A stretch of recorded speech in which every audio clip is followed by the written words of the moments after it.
பலவேல் தமிழக வெற்றிக் கழக தலைவர் விஜய் வந்து கரூர்ல இந்த வேலுசாமிபுரத்துல வந்து 6:30 மணிக்கு மேல நடத்தின அந்த பரப்புரையில வந்து இதுவரை அவருடைய பரப்புரை இல்லாத அளவுக்கான கூட்டம் இந்த பங்கேற்று இருந்தது. அதுல வந்து தொடர்ச்சியா பல முறை அறிவுறுத்திட்டே இருந்திருக்காங்க. போலீஸும் தாவேக தரப்புலையும் குழந்தைகள் அழைத்து வரக்கூடாது, வயதானவர்கள் அவங்கெல்லாம் வர வேண்டாம், அப்படின்ற நோயாளிகள்லாம் வர வேண்டாம், தொடர்ச்சியா அறிவுறுத்தல் எல்லாம் சுத்தமாக மீறப்பட்டிருக்குது. இங்க வந்து அவ்வளவு பேர் இந்த பரப்புரையில் ஏற்பட்ட கூட்ட நெரிசல்ல வந்து 30க்கும் மேற்பட்டோர் மயங்கி ஆம்புலன்ஸ்கள்ல சாரையா ஆம்புலன்ஸ்ல அரசு மருத்துவமனைக்கு தனியார் மருத்துவமனைக்கு அழைத்து செல்லப்பட்டாங்க. அதுல வந்து இதுவரைக்கும் 3 குழந்தைகள் ஒரு முதியவர் உட்பட ஒரு 10க்கு மேற்பட்டோர் வந்து உயிரிழந்திருப்பதாக முதற்கட்ட தகவல் வெளியா இருக்குது. மேலும் 5 பேருக்கு மேற்பட்டோர் வந்து கவலைக்கிடமான நிலையில் இருக்காங்க. இந்த சூழல் வந்து முழுக்க பல்வேறு விதமான குளறுபடிகள் நடந்திருக்கு அப்படிங்கறத காட்டுது. ஏன்னா இவங்க வந்து மதியானம் 1 மணிக்கு இந்த பரப்புரை நடத்தக்கூடிய இடத்துக்கு விஜய் வருவதாக அறிவிக்கப்பட்டு தொடர்ச்சியாகவே அவருடைய பரப்புரை நடக்கக்கூடிய இடங்கள்ல மிகுந்த காலதாமத்தோட வரக்கூடியது தொடருது. அதனுடைய காரணமாக காலையில இருந்து இங்க காத்த தொண்டர்கள் வந்து சுமார் 7-8 மணி நேரம் 9 மணி நேரம் இங்க வெயில்ல நின்று தொண்டர்கள் வந்து தொடர்ச்சியாக அவங்களுக்கு மயக்கம் ஏற்பட்டிருக்குது. அதனுடைய தொடர்ச்சியாகத்தான் இந்த மாலையில வந்து விஜய் வந்து இந்த இடத்துக்கு சம்பவத்துக்கு வர்றதுக்கு முன்னாடி மிகப்பெரிய அளவுக்கு கூட்டம் வந்து இந்த சாலை முழுக்க இருந்ததனுடைய காரணமாக வெளிச்சாபுரம் பகுதி முழுக்கவே தொண்டர்கள் நிறைஞ்சிருந்ததனுடைய காரணமாக அங்க வந்து இந்த நெரிசல் அப்படி ஏற்பட்டது. அவருடைய வாகனமே உள்ள வர முடியாத அளவுக்கு ஒரு சூழல் இருந்தது. அதனுடைய தொடர்ச்சி நெரிசல் ஏற்பட்டு இங்க வந்து இப்படி ஒரு அசாதாரணமான சூழல் நிலவி இவ்வளவு பேர் உயிரிழக்கக்கூடிய ஒரு பெரிய துயரம் நிகழ்ந்திருக்குது. இதுக்கு வந்து இந்த சம்பவம் நடந்துட்டு இருக்கிற அதே நேரம் வந்து ஆம்புலன்ஸுகள் எல்லாம் வந்து வெறும் ஆம்புலன்ஸுகளை, நோயாளிகள் இல்லாத ஆம்புலன்ஸுகளை ஓட்டிட்டு வந்து இந்த இடத்துல தேவையற்ற பதற்றம் ஏற்பட்டதாக கூறி தாவேக தொண்டர்கள் சிலர் வந்து அந்த ஆம்புலன்ஸுகளை மடக்கி நிறுத்தி தடுத்து அவங்கள ஆம்புலன்ஸ் ஓட்டுநர்களை தாக்குனாங்க. சுத்தி வளைச்ச ஆம்புலன்ஸ் ஓட்டுநர்களை விரட்டி தாக்குறாங்க, ஆம்புலன்ஸுகளை தாக்குனாங்க. இப்படியான சூழல் நடுவில் தான் போலீசார் வந்து அவங்களை தடுத்து நிறுத்துறாங்க.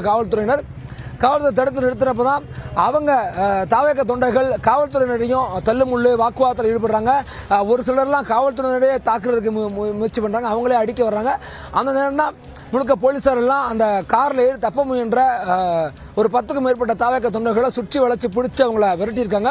இந்த இடத்துல ஒரு பெரிய கடுமையான தடியடி நடத்தி இந்த இடத்துல ஒரு அமைதியை கட்டுக்குள்ள கொண்டு வரதுக்கான போலீசார் பல முயற்சி எடுத்திருக்காங்க. உடனடியாக இந்த சம்பவ இடத்துக்கு, அதாவது மருத்துவமனை கொண்டு செல்லப்பட்டவங்களை நேரடியாக முன்னாள் அமைச்சர்கள் செந்தில் பாலாஜி, விஜயபாஸ்கர் எல்லாம் போய் பார்த்து அவங்களுடைய சிகிச்சை சம்பந்தமாக கேட்டு இருக்காங்க. இதுவரைக்கும் 10க்கும் மேற்பட்டோர் வந்து உயிரிழந்திருக்கிறாங்க. இன்னும் 5க்கும் மேற்பட்டோர் கவலைக்கிட நிலையில் இருக்காங்க.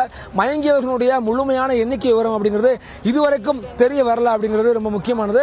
ஏன்னா அவங்களுடைய எண்ணிக்கை எப்படி 30க்கும் மேற்பட்டோர் மயங்கி விழுந்திருக்கலாம்.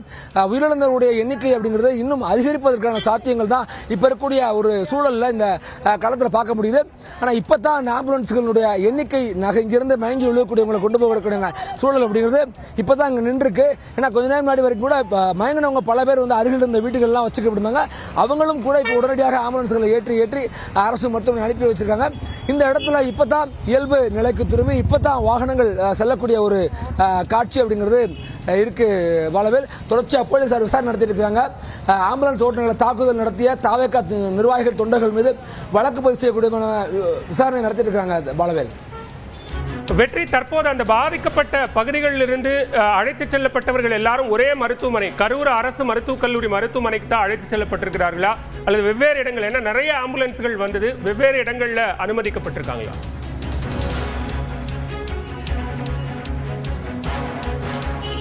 பலவேல் அது வந்து கரூர் அரசு மருத்துவமனை பக்கத்தில் கூடிய அமராவதி அரசு மருத்துவமனை, அருகில் இருக்கக்கூடிய தனியார் மருத்துவமனைகளுக்கு பல இடங்களுக்கு கூட்டு போனாங்க. அதுல சில தனியார் மருத்துவமனைகள் அனுமதிக்கப்பட்டவர்கள் எல்லாம் அங்கிருந்து அனுமதிக்கப்படாம அவங்க திருப்பி அரசு மருத்துவமனை அனுப்ப, அப்படின்னா அவங்களுடைய வந்து அவங்க ஒருவேளை ரொம்ப கவலைக்கிடமான நிலையில அல்லது காப்பாற்ற நிலையில இருந்து அவங்களை திரும்பி அனுப்பியிருக்கலாம்.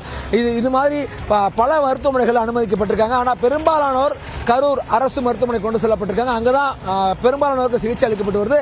அங்கதான் இதுவரைக்கும் 10 பேருக்கு மேற்பட்ட உயிரிழந்திருப்பதாக ஒரு தகவலானது வெளியா இருக்குது. இன்னும் அதிகம் அந்த எண்ணிக்கை அப்படிங்கிறது இன்னும் அதிகரிப்பதற்கான சாத்தியம் இருக்குது. இதுல குழந்தைகள் 3க்கும் மேற்பட்டோர் இருக்காங்க அப்படிங்கிறது தான் ஒரு பெரிய துயரம். இதுக்கு போக இன்னும் இந்த எண்ணிக்கை அதிகரிக்கக்கூடிய ஒரு சூழலானது இருக்க ஒரு கள நிலவரம் அப்படிங்கிறது இங்க இருக்குது.